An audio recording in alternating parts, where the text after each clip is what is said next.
Texas inmates in jail for crimes now hailed as heroes. Thank you for joining us. I'm Cynthia Seguirre in for Shelley Slater. I'm John McKay. Investigators say that inmates at the Parker County Jail were able to save a jailer's life when he suddenly fell over from an apparent heart attack. And they did all of this while shackled. Channel 8's Jim Douglas live tonight in Parker County, where he spoke to the inmates this afternoon. Jim?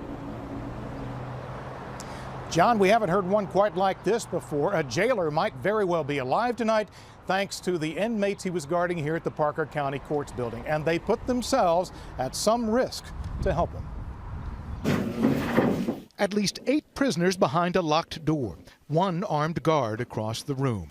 Watch the lower part of the screen as the guard suddenly slumps unconscious. He just, fell over, and I thought it looked like an act or something. I mean, he died right there, man. Nick Kelton and other inmates shouted for help, then managed to bust out of their holding room, even though they knew that was dangerous. I was a little worried because when they're going to come with their guns drawn on us. The guard had no pulse. Inmates screamed and banged on doors, so loud that deputies upstairs in court came running. They thought it was a big old fight going on down there.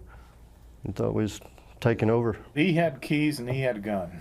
Yeah, it could have been an extremely bad situation. Sergeant Ryan Spiegel rushed in first, corralled the inmates, still not completely understanding what was happening.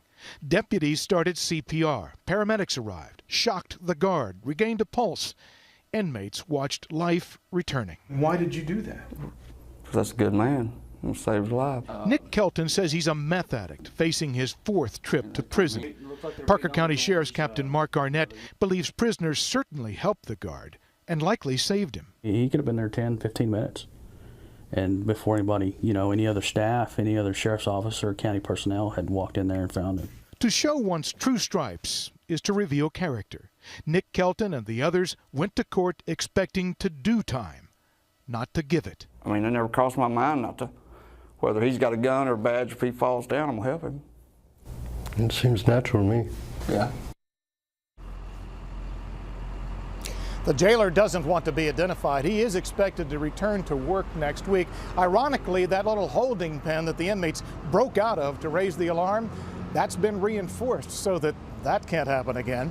Live in Weatherford, Jim Douglas, Channel 8 News.